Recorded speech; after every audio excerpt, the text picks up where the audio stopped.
exciting debate on a very interesting topic. So before I start, some thoughts generally on why we have gathered together like this.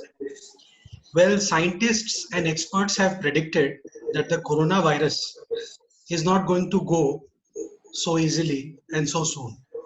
So therefore, we have to acclimatize and adapt our lives, notwithstanding corona. In the theory of evolution, the central line was survival of the fittest. Now, as we also have evolved, it is not only survival of the fittest, but someone who can adapt the best. So we are seeing how judiciary, government, and all institutions are responding to this black swan moment. Things like webinars, virtual courts, e-courts, e-filing, etc. have started to become the order of the day. And in this line of initiatives which have been impelled by necessity, there is this initiative by all our friends in Chandigarh, all our advocate friends, by the name Dispute Tandem. So I welcome all of you, all the participants, audience, and first and foremost our judge, Mr. Sunil Chadda, who is an eminent senior advocate practicing in the Punjab and Haryana High Court. He has an extensive experience both on the civil as well as on the criminal side. Welcome, sir. Okay. And I invite all the participants, Nikhil Sabarwal, Iman Singh Khosa, Arinima Chauhan, and Sarthak Gupta. I believe Mr. Revansh Sharma has not joined us yet. So the rules are familiar to all of you. Each one of you will be given a time duration of 4 minutes to make your opening speeches, your opening submissions. And after every participant has had that time, the floor will be open for an open discussion. Now that open discussion will be governed by, questions, counter questions, and if you want to participate, you have to indicate by raising your hands so that I can give you the opportunity to speak. We will not cross talk over each other. We will give all the participants their own time. And if these rules are clear, I would introduce the topic for the debate today, which is sexual intercourse on the pretext of marriage, a valid consent. Now, this particular topic has been subject of judicial discourse for quite some time in our country. I would request all of you to consider this topic from the point of view of its legal and jurisprudential dimension, such as when we debate the definition of rape, what are its ingredients, what is the validity of consent involved, what is the misconception of fact, what is breach of promise to marry, what is false promise to marry, etc., etc. I'm sure all of you will discuss that. I would also request you to consider an economic or utilitarian dimension of this question, because every offense on a statute book commands some resources, some cost element insofar as the investigative machinery is concerned, which is police, judiciary is concerned, which is the cases before it, and ultimately upon the whole society at large.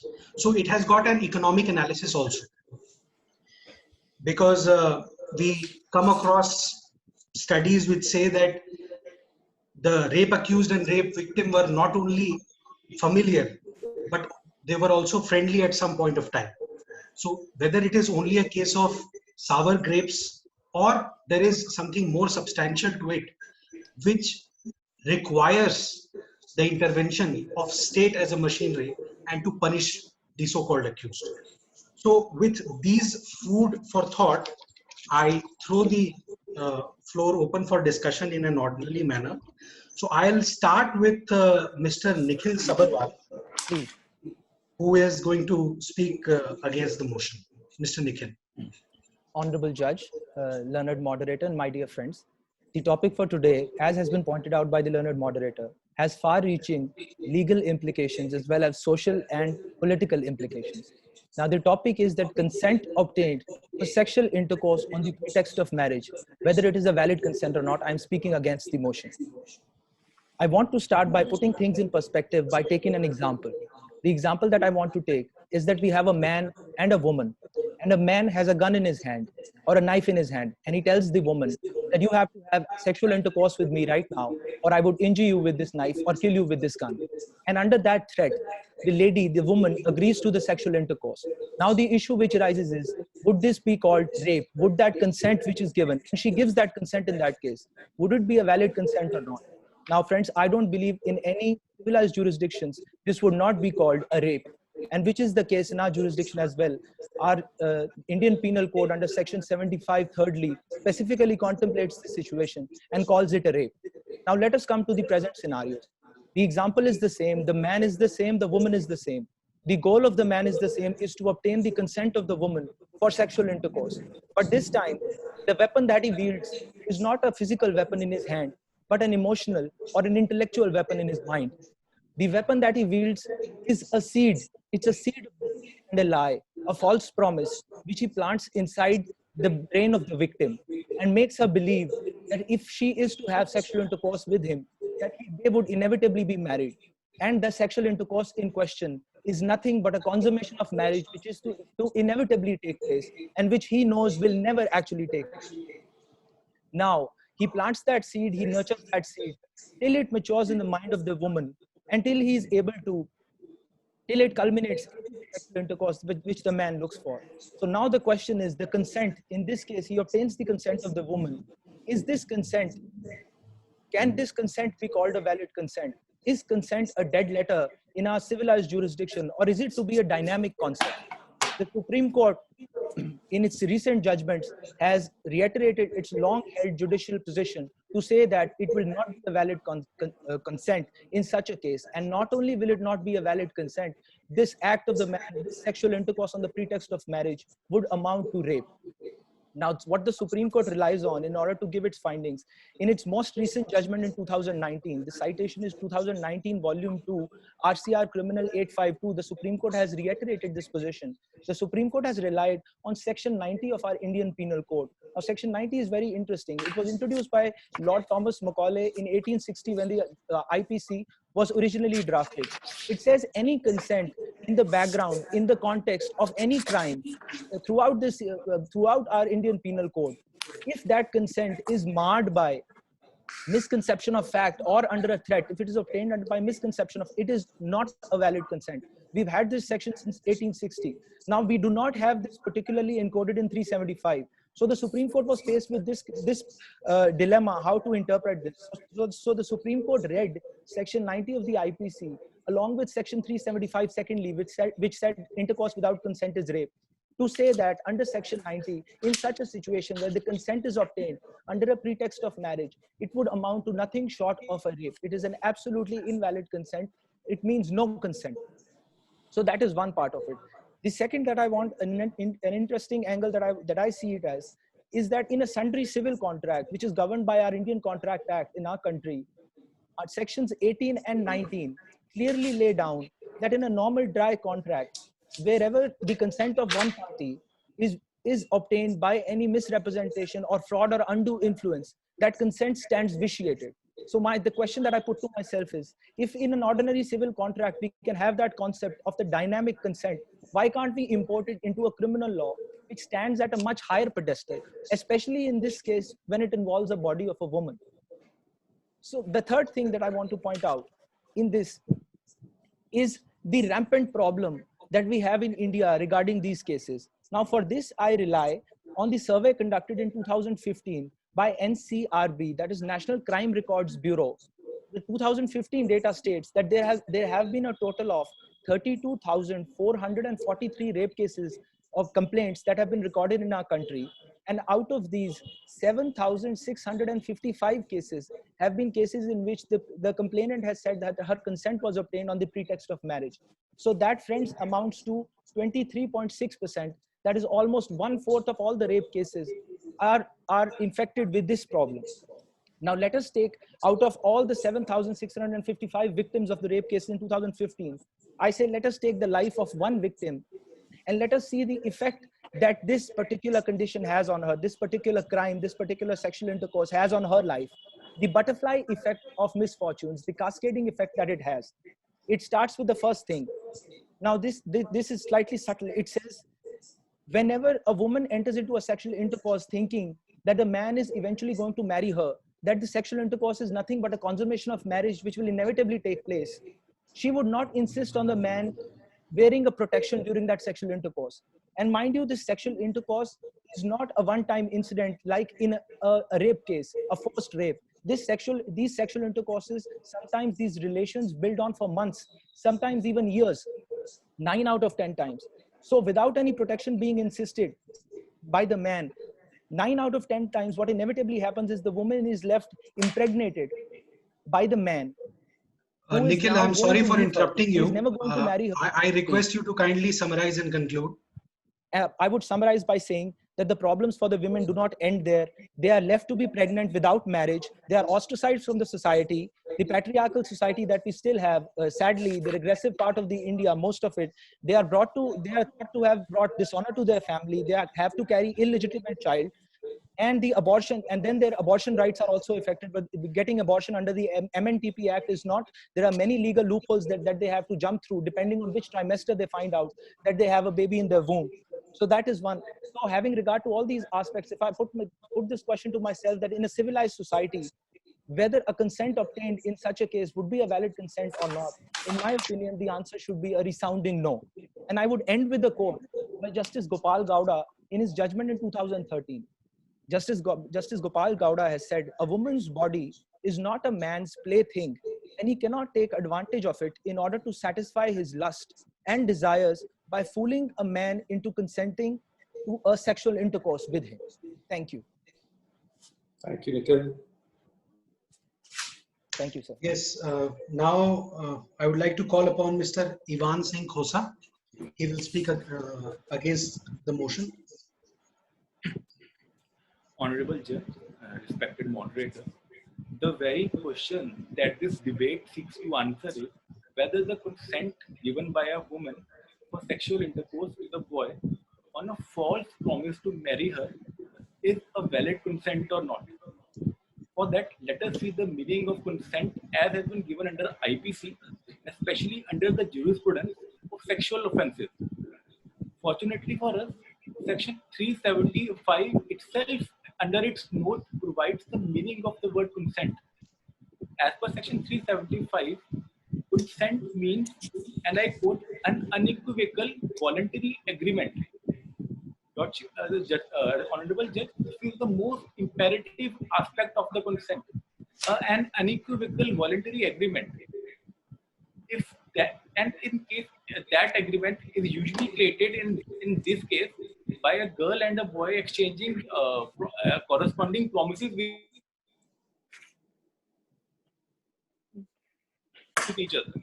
Now the question arises: if it is shown that the boy never intended to keep his promise from the very beginning, but if it is shown in the court by the girl that the boy's promise to marry was false from the very beginning, because as per IPC, this may constitute fraud and the agreement on which this promise is based will be vitiated, even as per the IPC itself. So the question arises whether the girl's consent, which is still based on this unequivocal voluntary agreement, which again has been vitiated, will still be valid. Will the girl still be forced to say that her consent was still valid even if the corresponding promise that was made by the boy to form this agreement of consent was proven to be false from the very beginning? Because the basic jurisprudence of IPC and the basic jurisprudence of criminal fraud will state that in this case the agreement cannot be said to have been continued or even existed in the first place. Fraud vitiates everything, even the consent in the present case. But however, I do agree there's a difference between a false promise and a subsequent breach of promise, even in the cases of sexual offences. fraud can only occur if there is a promise from the very beginning. But yet, Your Honor, many jilted lovers do try to misuse this provision of false promise to marry as a retribution for the subsequent breach of promise to marry by a boy due to many circumstances. The circumstances may be genuine, the circumstances may not be genuine. That's again the question of trial. But that doesn't mean that we actually abandon this whole law proposition because some of the cases are being misused, because the victims are still there, the victims are real, and the stigma that is being faced by those victims is also real. In fact, I'll argue that in many cases of false promise to marry, the stigma suffered by the girl may be even more than the stigma suffered by the actual rape victim, because in this case, the Indian society specifically will not see girl as a victim. It may see her as a perpetrator also. She will be the one to bear all the blunt of the societal stigma on her, and the boy will go unscathed. The girl will be the one whose life will be ruined, and the boy will be roaming free. The question is this justice? Because if we say that this is not justice, only then we can say that a promise to marry, even a false promise to marry, will constitute valid consent. Only in that case we can say that a rape cannot be stated to have happened, even if the promise to marry is wrong. If we can say that there are no victims, but in this case, I'll argue that there are victims, and the stigma suffered by them is real.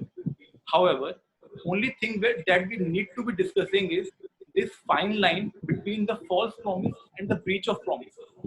What I'm trying to say is that it's the safeguards that we need to be strengthening rather than abandoning this whole law as a whole. And I still think that the Honorable Supreme Court is in fact doing a very great job in strengthening these safeguards. Especially my fellow colleague. Ivan, I'm sorry to interrupt you. I would request you to conclude and summarize. Yes. And these kind of safeguards have already been provided by the Honorable Supreme Court in Pramod Parwar versus State of Maharashtra's judgment in 2019, where a clear distinction was made between false promise and the breach of promise. And this is the aspect we need to be debating, not the aspect of whether the consent is valid or not. That will be all. Thank you, Ivan. I would now request... Pina, if you don't mind, can I butt in just for a second? Yeah, please. So now since Mr. Nikhil was the first speaker, otherwise, as per the seriatim given, he was speaker number 2. So should I take him as the speaker number 1 and then speaker number 2 accordingly, or Mr. Ravant is going to come or not? Is he going to join us? Shwetanshu? So Mr. Revant will not be joining us. So you can keep Nikhil as speaker number 2 only. All right. So we'll go as per the same seriatim. Serial number 2, 3, and 4, 5. Yes, sir. And just one more request to all my colleagues, all the participants, not to call me as honorable judge or something like that. Just call me either Mr. Chadda or Sir. That would suffice. This is just a force of habit. Thank you. Just out of force of habit these days. That's right. We are not able to call anyone honorable judge these days. I think slowly, as Mr. Muralidhar has stated, slowly this habit should also go. With all the Yes, I agree. This is what my internal desire is in any case. Since the courts are off, we miss calling anyone honorable judge. All right. Let's start with the next speaker. Yeah, I would request Ms. Arunima Chauhan to speak for the motion. Thank you so much. So good evening, everyone. So I shall be speaking for the motion. And I shall begin with the fact that we are living in an era where we are being liberalized, when we are literally celebrating the concept and legalizing of same-sex marriages for that matter. For that matter, we are celebrating the legalizing of live-in relationships. And still there are certain loopholes which are to be plugged in. One of such loophole is sexual intercourse on the pretext of marriage being a valid consent or not a valid consent. This main topic began in the year 1983, when in West Bengal High Court the case was filed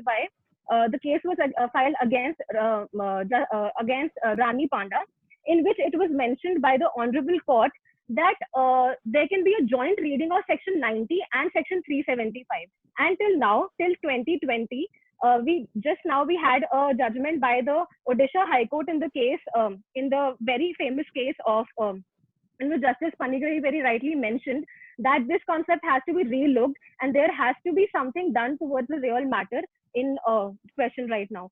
So the main concept here is that courts have time and again reiterated that Section 90 and Section 375 have to be read together, and Section 9, the definition, the concept of misconception of fact under Section 90 is to be read under Section 375 for defining the concept of consent. But this particular concept leads to a gross miscarriage of justice, basically, and the concept is totally flawed on a lot of grounds, both legal and both moral grounds as well.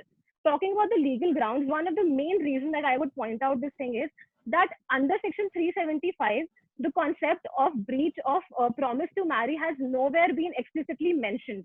And Justice Panigrahi in the Odisha High Court also mentioned the same thing. In the judgment for the case of Achitya Kumar versus State of Odisha, he clearly mentioned that if legislation had an intention of including the concept of breach of promise to marry within the concept of Section 375 rape, then they would have done it. If they have not done it, it means that they did not intend to do it. Further, Section 375 is a specific provision, whereas Section 90 is a general provision. And we have a principle of generalia specialibus non derogant, which says that when there are two provisions, one being specific and the other being the general one, we need to always follow the specific one, and the specific one always overrides the general one. Further, after the Criminal Law Amendment Act 2013, the definition of consent has been very rightly mentioned under Section 375 explanation 2. So now we don't actually require to include the definition of Section 90 under the concept of Section 375 because we have our own definition. So why do we need to actually interpret and lead to a liberal interpretation when we have a strict construction principle which should be followed? Under a strict construction principle, the term and provisions of Section 375 are to be strictly construed, and we cannot actually indulge in liberal construction because that will lead to a mockery of principle of strict interpretation. Further, even though we have very valid reasons to not include it, still courts have been misconstruing on this particular matter, and still they haven't defined the term misconception of fact. The term misconception generally means that with misconception, it means that we are the victim has misconception as to the nature and the purpose of the act. Now, even if a guy is telling her that I will get married to you, that doesn't mean that she doesn't know what she is getting into. She obviously knows that what are the circumstances, what are the consequences of the act she is getting into. She knows that she can get pregnant. She knows a lot of things about it. But even when she is agreeing into it, she knows the nature of the act. Why is she even agreeing to it? So the main concept of misconception of fact is not there. The concept of misconception is very vast. For example, if we are including this particular aspect, then we should even include this aspect that, for example, a guy is bald and he wears a wig and he tells the girl that, and the girl gets really impressed by him that, oh my God, he has such good hair. And now if she is getting into sexual relationship with him just on the pretext of him having good hair and just on this particular thing, and then he also then he leaves her, and then she later gets to know that he doesn't have good hair and he is bald. So that should also be accounted under misconception of fact, and that should also be accounted under rape. But we do not do that. So obviously there is a lot of sorry to interrupt you, Arunima. Your time is getting over. Could you please summarize and conclude? Yes, sir. And even like a lot of legal grounds like this one, and that we are not including the whole definition of Section 90. There are other grounds as well, like moral grounds for that matter. Like a woman above 16 years of age knows everything about herself, and she knows that what are the consequences of a certain act. And I would like to ask this question, that what are the social, moral or cultural grounds that any woman is claiming that a guy should get married to her just on the pretext of her having a sexual relationship with him? If he is morally wrong, then she is also immoral. If she believes in the connection between the concept of sex and marriage to that level, then she should not have agreed at the very first instance itself. In the end, I would like to quote Glanville Williams, who said that the concept of rape is a very grave offense, and we should not include the sexual frauds into it, and we should not dilute the definition of rape as such. and there is a gross miscarriage of justice on the part of the Indian legal system, and we need to really act in a more better manner and in a more legal manner. Thank you so much. Thank you, Arunima. Thank you so much. Now I would like to invite Mr.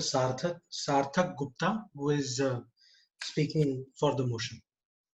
Good evening, everyone. I shall be speaking for the motion that sexual intercourse on the pretext of marriage is a case of valid consent. I shall start by explaining what consent means under law. Under civil law, specifically contracts law, consent is when two individuals agree upon the same thing in the same sense. And it is settled that fraud, misrepresentation, and the like vitiates consent. Therefore, a false promise to marry definitely will vitiate consent as far as civil law is concerned. However, I'll pause here for a moment. We'll be committing a mistake if we conflate the concept of consent under civil law with the concept of consent under criminal law. Why? Because civil law has a different standard of proof than criminal law, and criminal law has harsher consequences than civil law. It results in deprivation of life and liberty, one of the most cherished rights under Article 21 of the Constitution. Now let's come to Section 375. Section 375 lists out 7 circumstances under which rape can be said to have been committed. The first 2 descriptions are against her will. Second one is without her consent. The next 5 descriptions from 3 to 7 are relevant. Why? Because in such descriptions, though consent is present, such consent is vitiated due to any supervening circumstance, such as fear of death or injury, or consent given on the mistaken belief that the accused is the prosecutor's husband. Consent given on the pretext of marriage is conspicuous by its absence in these circumstances. And hence, for the purpose of Section 375, it is a case of valid consent. Now, my legal objections to treating consent on the pretext of marriage as invalid consent are fourfold. First, Section 375 is a complete code in itself. It tells you what is a valid consent, it tells you what are invalid consent. And therefore, you cannot read Section 19, Section 375. It's an exhaustive and complete code in itself. Second, as the speaker before me mentioned, it is a cardinal principle of interpretation of statutes that criminal statutes, since they result in deprivation of life and liberty, one of the most cherished rights under Article 21, have to be interpreted strictly and not liberally. Thus, no additional circumstance other than the 7 mentioned in Section 375 can be read in the said section. Third, as the speaker before me mentioned, there is a specific definition of consent in Section 375 itself. As per the said definition, consent means an unequivocal voluntary agreement coupled with the communication of such willingness. This definition too does not exclude from its ambit a consent obtained on the pretext of marriage. Lastly, and this is a very jurisprudential reason, a promise to marry is a motivating factor for consent and nothing more. One may be motivated to consent to a sexual act for a whole host of reasons. A sex worker may consent to a sexual act being motivated by the promise of payment of money.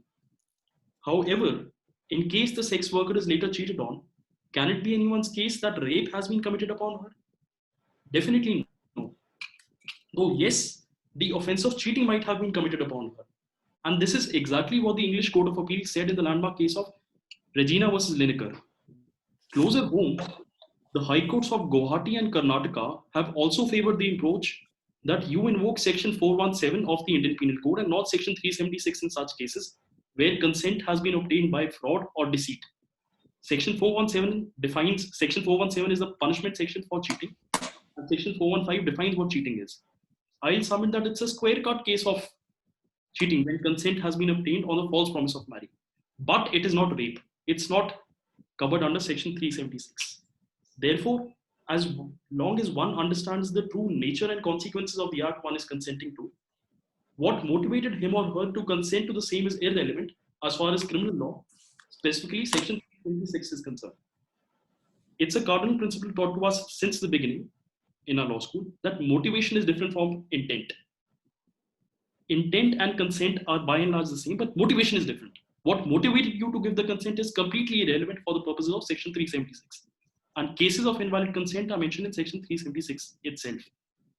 Lastly, sorry to interrupt you, Sarthak. I would request you to summarize. Then I have certain moral objections to treating consent on the pretext of marriage as invalid consent.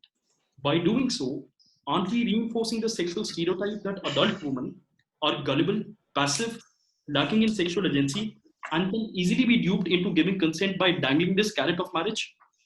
Such an assumption goes against the very dignity of women, and it has been discarded by the Supreme Court while striking down the age-old adultery law, which held that women are responsible and capable of making independent decisions.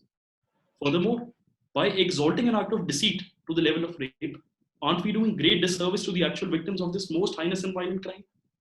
And furthermore, as Anupam Sir said in the beginning, putting an additional burden on state machinery by clubbing such cases of deceit with clear-cut black and white cases of rape. With these thoughts, I'll rest my argument. Thank you, Sarthak. Please, much obliged. Now, with the permission of Sir, I would be throwing the floor open for an open discussion. So, as I gather from the discussion which took place, I think the question for the two speakers who have spoken against the motion is that the principles of contract law or civil law are not applicable to criminal law, and the concept of consent, which is under IPC, is to be governed by the principles of criminal law and not section 17 and 18 of the Indian Contract Act. So Nikhil, what are your views on that, and then we'll pick up Evan's view. Please. The equivalency that I had sought to draw on with sections 18 and 19 of the Contract Act was merely to say, when in a civil case, in case a consent is vitiated by fraud or misrepresentation or an undue influence, we can say that that consent stands vitiated and it is voidable on the option of the person whose consent is so obtained. Why can't we have the same yardstick in criminal law, especially when it involves such a heinous crime involving a body of a woman? That is one. Now my friends have pointed out, speaking for the motion, to say that section 375, if it had to mention this, the fact that the consent is not a valid consent if it is obtained on the pretext of marriage, it would have specifically said so. They do not. I think it misses the very important interpretational aid which is employed by the courts while interpreting statutes, and that is the Hayden's principle, is the mischief rule. But before that, I would say something else that is very important, to say that the section 375 now has firstly, secondly, thirdly, which says whether it is the consent is, it simply says when the act is against her consent, it is rape. It stops at that. It does not define consent. To get the meaning of the consent, we have to go to section 90. This is how the courts have done it. So section 90 specifically says in any of the offenses in IPC, whenever consent is involved and it is obtained by misrepresentation of fact, that consent is vitiated. That consent is no consent. So they have imported the meaning under section 90 to section 375. Now, since section 90 has always been part of the code since 1860, section 375 coming after section 90, the framers of the IPC, Thomas Macaulay, he did not have to include the definition of consent specifically because it was already present before that. Now, my friend, speaker number 4, tried to take the advantage of the rule saying lex specialis to say that section 375 would be a special law and 90 would be a general law. Now, I would respectfully disagree to say that lex specialis would typically govern when 375 was to specifically say something in contradiction to section 90. In this case, it is merely silent. Therefore, section 90's aid can be had to interpret section 375. It is a supplementary section. Its interpretation has to be in addition to section 375 and not in contravention to it. Yeah, thank you. I'll come back to the speakers who debated for the motion. What are your views, Ivan? Basically, what the speakers for the motion have argued is that section 375 is a complete code in itself. It talks about consent. It talks about qualified consent. It talks where consent is not present at all. So when section 375 has been so absolutely clear, what is the warrant to look at section 90 or even further to section 17 and 18 of Indian Contract Act? Regarding section 17 and 18 of Indian Contract Act, I am one with them. Civil law cannot be looked into. The concept of fraud and the civil law cannot be looked into. But why should we look into it when IPC in itself provides us such a rich jurisprudence of fraud? But then they are arguing that why do you go till section 90 also? Because section 375 tells Yes. as to where consent can be vitiated, where consent cannot be 100% consent. So that is all given under Section 375. And especially when the consequence of a criminal law is to put the liberty and life of somebody within subjugation, then why go beyond Section 375 at all? For the spirit of the debate, let us even say that they are right. Let us limit ourselves to Section 375 and see the definition of consent again. Correct. The definition of consent in itself provides that the consent is based upon an agreement. The definition is itself opening up the field to vitiate the consent on the ground of fraud. If the definition itself is providing that the consent is based on an agreement, it means that the definition is actually deducing towards the notion that that agreement is again vitiated if we apply the criminal jurisprudence regarding what fraud is. And on that, the Supreme Court is very right. When once it is shown that the promise was never intended to be made since the beginning of that forming of the agreement, fraud is there. That is not a civil law jurisprudence. That's a criminal law jurisprudence. And that jurisprudence have been very proactively been brought into the definition of consent under 375 only. Even if we don't look for Section 90, it won't harm us. Section 375 in itself very clearly provides that a consent can be vitiated by fraud. And also regarding the point that the speaker number 4 had made, that the woman knew what they were going into. Women had chosen this. Sir, if we do agree with this notion, then every case of cheating, every case of forgery, and even every case of strict liability and absolute liability will be vitiated from our legal system. We cannot say, we cannot indulge in victim blaming by saying that yes, she knew what she would have gotten into, she would have known the risk. Just because the victim knows the risk doesn't mean he or she should be amenable to the fraud that is being committed on them. Fraud is a criminal offense, and the fact that the victim might be a little careless should not reflect on the victim. This is not the society I would like to live in. Thank you. Yeah. And the question to both the speakers who have argued for the motion, in my opinion, is to not to equate an offense of rape as it stands on the statute book with an offense of cheating where the loss is probably monetary. Here, the speakers against the motion have raised an important point that a long period of physical intimacy, if it has been procured on false pretext of marriage, it tends to leave scar which is indelible on the psyche of the woman victim. So perhaps there is a larger social role also of this kind of an interpretation in a society which is largely evolving. We can't claim that we are a developed society such as the Western societies of the world. Here, people do get lured into promises which are apparently not forthright and honest. So under those circumstances, is there no need to protect those victims who are ignorant, innocent, coming from rural areas also? So how would you like to respond to that? First Arunima and then Sarthak. Yes, sir. So even the Supreme Court in two very prominent matters of Uday versus State of Karnataka, the 2003 judgment, wherein the Supreme Court for the first time handled this kind of matter, and then the 2004 judgment of Dilip versus Dilip Singh. I don't remember the name. No, Dilip Singh, sorry, sir. Dilip Singh case. The Supreme Court has very clearly mentioned that there's a difference between promise to marry, a false promise to marry, and a breach of promise.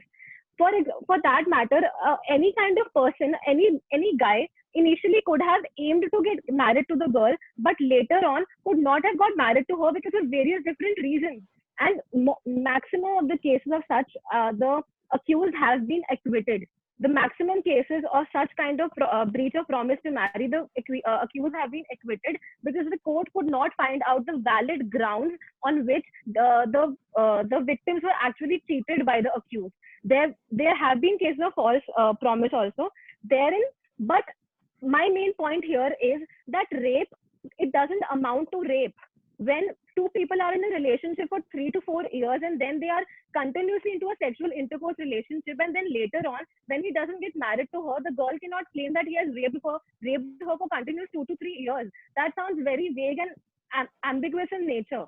We have to be very clear on that particular point.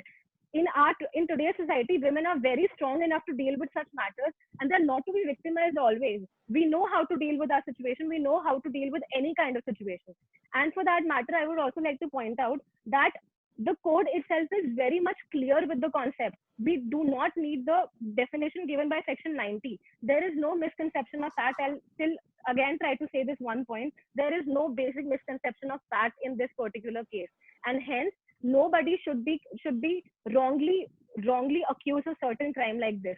A male could actually have good intentions of getting married. It is not always important that he'll always be wrong. We cannot always consider somebody to be always wrong, and the guilt has to be proved beyond reasonable doubt, and guilt could not be proved in a lot of cases. That's why maximum of the guys have been acquitted because of this particular reason only. It was only in 2019, the latest judgment of Supreme Court, where the accused was actually trying to play a role in which he was trying to manipulate the girl and get her involved into some kind of wrong act. There we can actually claim that he was wrong in his act. There we can say he was wrong in this particular thing. That also could not be amounted to rape because of general problems, but then he was wrong there. But in most of the cases, boys have been wrongly framed, and the women have been wrongly accusing males. Usually it can be seen in most of the cases. And they've been using this particular thing for their personal vendetta.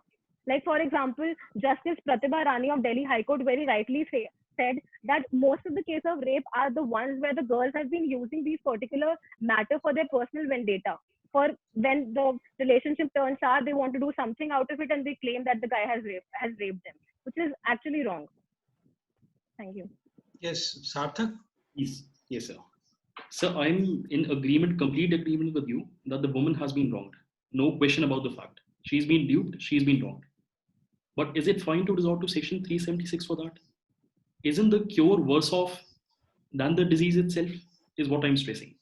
So what I suggested in my argument is that you invoke section 417. A person can be put behind bars for section 417. A person can also be asked to pay a fine under 417, but death cannot be ordered to a person under 417.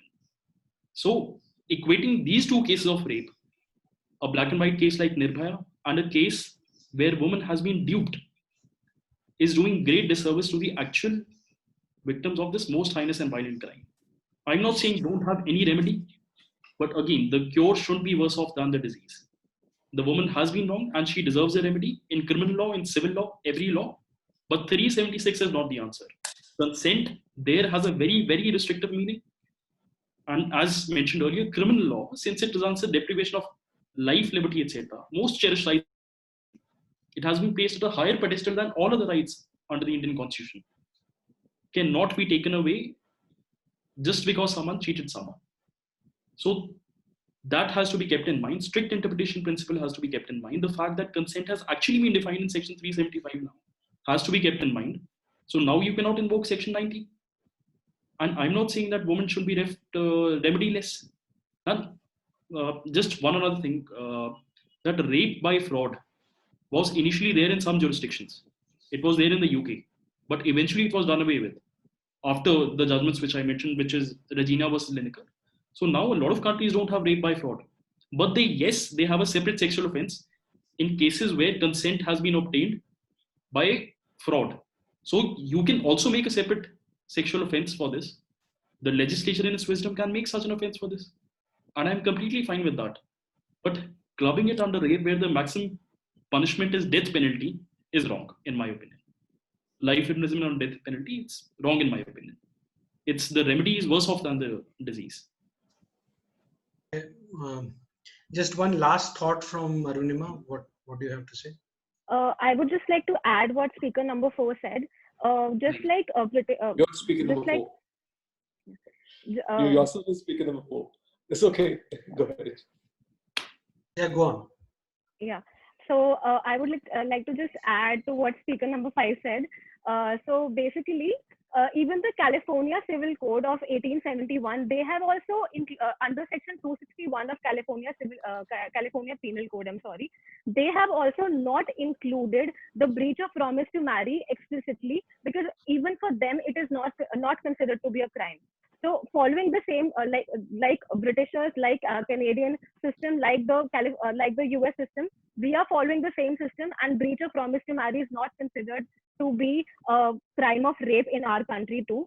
And replying to what speaker number 1 said, my main principle, the principle I was focusing on was generalia specialis non derogant, which means that whenever there is any specific provision, we need to follow the specific provision and not the general provision.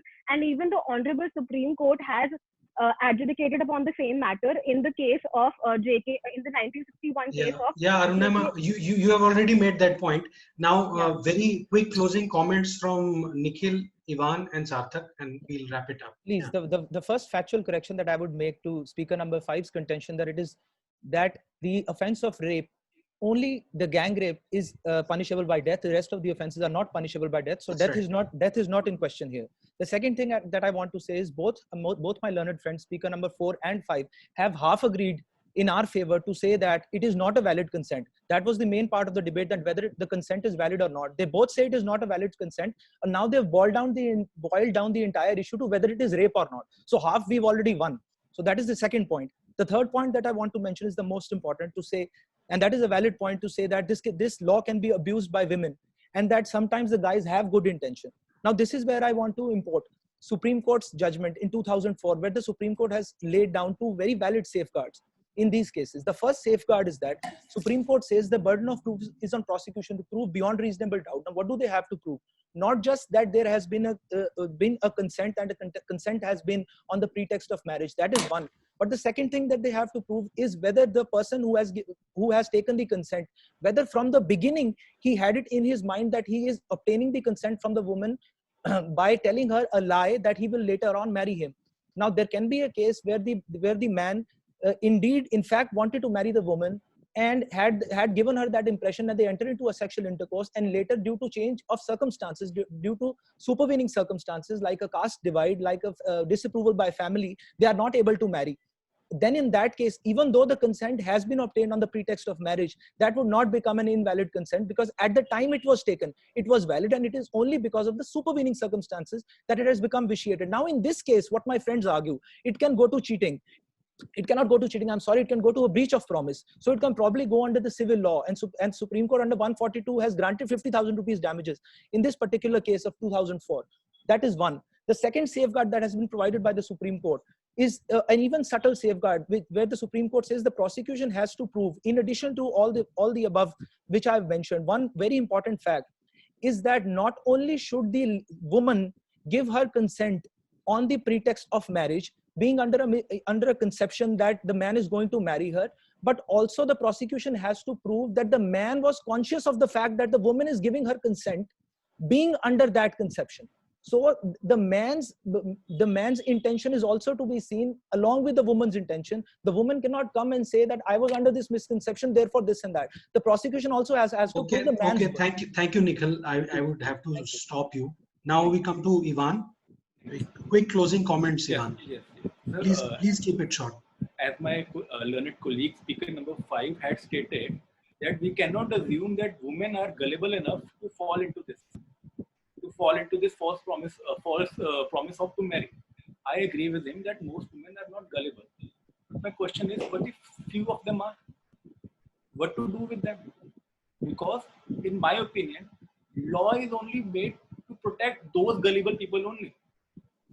And not all the smartasses who know what they are doing, but only those gullible people who might not be knowing what they are doing or what they might be doing. Their gullibility should not be the reason why we are abandoning them. And also regarding the question regarding the statement that both the gravity of this offense is far less the gravity of the traditional rape, I'll disagree. A boy, knowing that the girl will not have sexual intercourse with him, otherwise, knowingly that he won't be marrying her, literally asking, promising her that he will marry her just to get that sexual intercourse. How is not a rape? What's the difference between the rape where the person is again forcibly taking the consent of the girl, and the situation where the person is fraudulently taking the consent of the girl? However, yes, I do agree that safeguards should be there, and the safeguards are there. This case of false promise, the burden of proof has already been taken to be very high by the Honorable Supreme Court. How can we say that it is very easy for the girl to show that the guy never had that intention from the very beginning? The burden is still very high, and if they are saying that we have to reduce, even make the burden higher, I will disagree, because this case, this is my main argument. Thank you, Ivan. Sarthak, your closing comments, quick closing comments. Yes, I just correct speaker 2 here. He said that we agreed that it's a case of invalid consent. I only agree that it's a case of consent for the purpose of civil law. As far as criminal law is concerned, it's not a case of invalid consent. Specifically, we are looking at section 375. Now, there's also a proportionality principle. There's a strict construction principle, proportionality principle. It's covered by the great jurist Ashworth, which basically means that punishment should be proportional to the crime. As the learned speaker 2 pointed out, that death is not one of the punishment. I meant death is a punishment for an aggravated form of rape. Gang rape, it is there. But minimum punishment under section 376 is rigorous imprisonment for 7 years, which may extend to life imprisonment. In case of a woman who has been duped, is it proportional to the offense which has been committed? I am agreeing an offense has been committed, but is it proportional and satisfying the proportionality principle there? That is something which I want to stress on. Proportionality principle and strict construction principle. And speaker 2 also refer to the mischief rule. Mischief rule comes into operation only when the words are ambiguous. Mischief rule, purposive interpretation comes into operation only when you are not able to arrive at an answer by the literal rule of interpretation. Literal rule of interpretation says you have to look at the words which are there in the section. And in case of criminal statute, you have to apply the strict construction principle, narrowly construe terms. So narrowly construe consent. Limit consent only to the understanding that the woman understands the nature and consequences of the act she is consenting to. What motivated her to consent to the same is irrelevant for the purposes of criminal law. Thank you, Sarthak. Thank you. I think everybody has spoken twice, so I think it is fair to now limit the debate, because all good things come to end somehow eventually.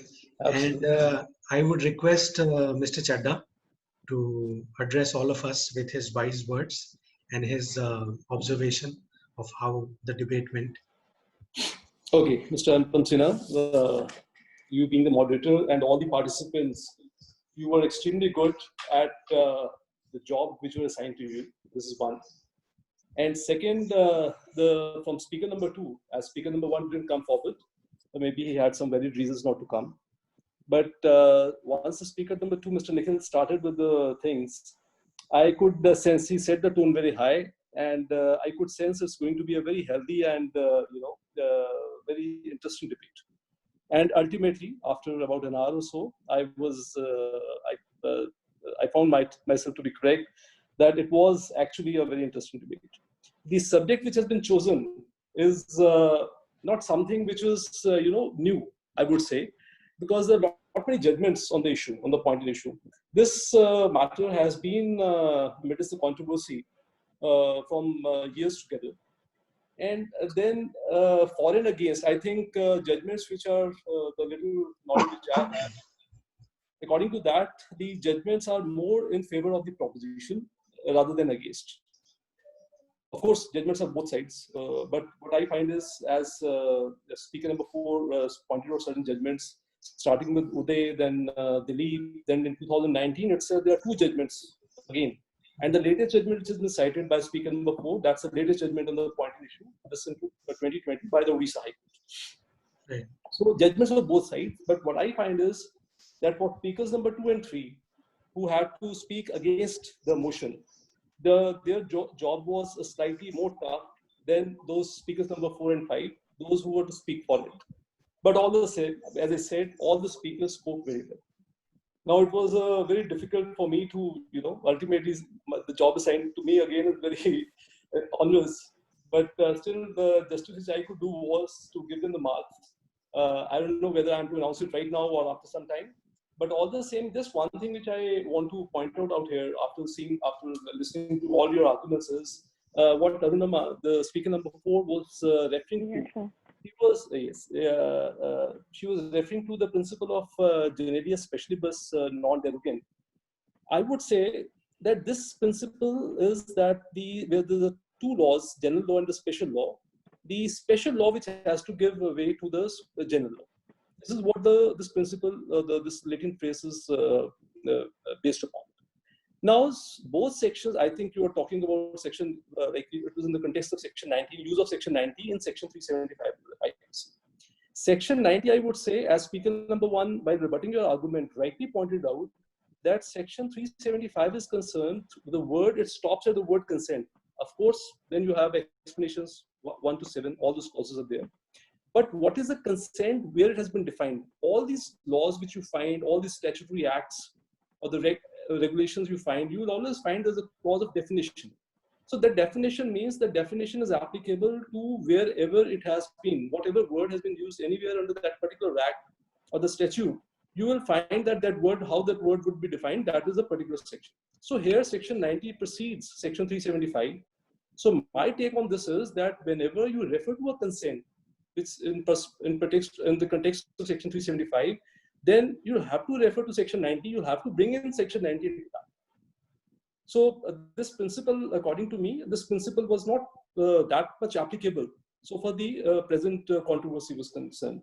Then speaker number 5, Mr. Sarthak Gupta, as usual, very calm, well-composed arguments, very good submissions you have made. But you people would, Mr. Moderator would let me know, or Mr. Shrey Goel, or whoever is like all the organizers would suggest me whether I'm supposed to give the marks to you, because as I said, you all were very well prepared and you argued very well. And thank you so much for your wise and kind words, Mr. Chadda. My organizers are telling me to request you to declare the winner without announcing the marks. But before you do so, I have a little doubt of my own. There's a principle of statutory interpretation which is known as expressio unius exclusio alterius, which means that expressed mention of something excludes the rest. So Absolutely. If you look at section 375, we see, as Mr. Gupta was arguing, that consent has very elaborately been dealt with within section 375 itself. That's so right. On the strength of this legal maxim, would you see a point for this argument that section 375 should be considered a code in itself, and we may not really look at section 90 or other places? Mr. Sinha, very valid point you have raised. I would, if you just have section 375 yes. with me, the first out here, 375D, it says under the circumstances falling under any of the following 7 descriptions. First is against her will. Then right. Second is without her consent. As speaker number 2 rightly pointed out, I would say we can, I think some other day, we can always deliberate on this issue also. Now here, the word, after word consent, there's nothing mentioned. So now one will start venturing into, so from where, what kind of a consent this word finds mentioned in this particular section 375. In that eventuality, where you will fall upon.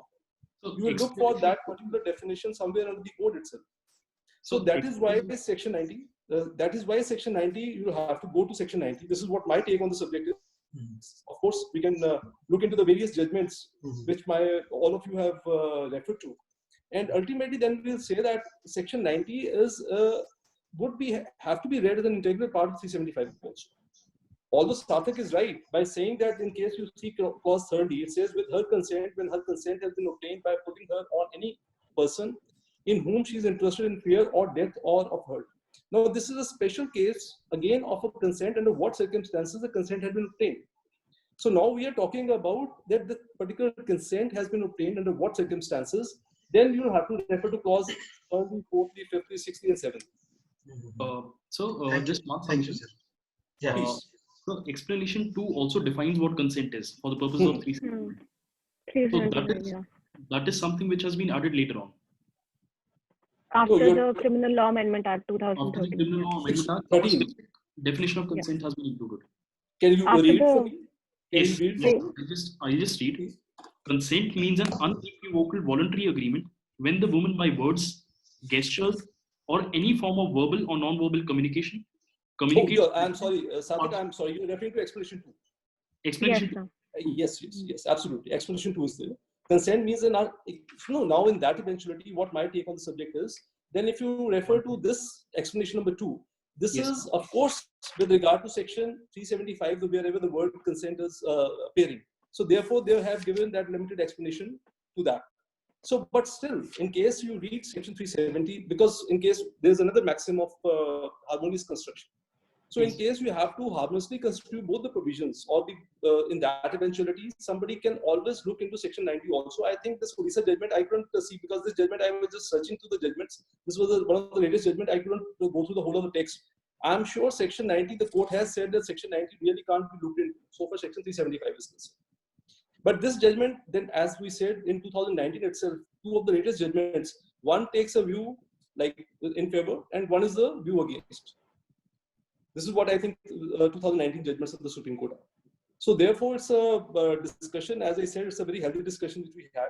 But all the same, whether section 90 should be read into it or not, this we can keep it open for some other debate. Thank you so much, sir, for your wise words. Now, could I request you to declare the winner and marks, etc. I don't think that there is any like I can declare two winners together. Like there's a tie, nothing of that sort. I am not too sure. We're afraid that's not possible, sir. You'll have to declare one winner. Okay. Yeah, something very honest. But then in that eventually, in case I have to take a call, then I would be declaring Mr. Nikhil Sabharwal, speaker number 2, to be the winner for this session. Thank you so much, sir. You're welcome. Thank you, but sir. Sarthak, again, you also had done a good job. As I said, all of you have done a good job, but still somebody has to assess, or somebody has to give the marks. So therefore, it was a very close between speaker number 2 and 4, number 5, 2 and 5. Peace. Thank you so much, sir. Really well, and wish you all the best to all of you. Thank you so much. Thank you so much, sir. Thank you all the participants for participating and debating on this very interesting topic. It added a lot to my own repository as well, and all of you were excellent. All of you were very articulate, logical, cogent in putting across your views. Each and every view was quite forceful. It was quite, magnificent. And I would also like to thank the member of the core team, Mr. Jitender, Mr. Shwetanshu, Shreya, Satej, Shrey, Aditya, Anirudh. And I would also like to thank the sponsors for this event, Aaron Jewelers, Pro Vakil, Cloth Place, Sweet Talk. So thank you so much to all of you, to all the audience who have spared time to listen to this invigorating debate. Thank you so much. Thank you, everybody. Thank you, ladies and gentlemen. Thank you. Have a nice evening. Bye. Thanks. Thanks.